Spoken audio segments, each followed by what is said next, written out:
झूरिया खाते झूरिया भाग मत छोड़ इतना। हाँ प्रणाम। प्रणाम प्रणाम। उसे नॉर नाश्ता तो कोई लेनी लोग तनी बबुआ मेहमान लोग खाते जूस उसके व्यवस्था करो। मेहमान लोग ई बताई राइस जूस पियम जा कि नॉर्मल जूस पियम जा। और तो एक कौन राइस जूस काला हो जानते रहे अंग्रेजों ने जूसो खून बढ़ावेला खून लाट चाट हुई तो भी लगता कि आसान ये मंगा दो।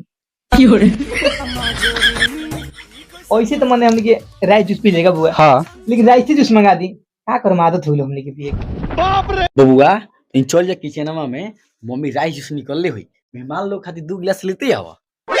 मम्मी राइस जूस दी। अरे मम्मी अंग्रेजी नहीं देख माई की मम्मी को होता है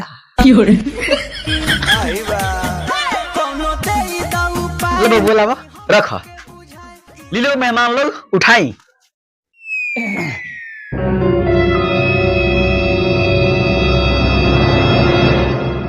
तो मार हो रे ये तो मार हजी। हो त हमर लाड़ पियब राइस जूस मारे के नु कहाला। साफ पर पड़े बात। हाथ सारी बहन की चोर।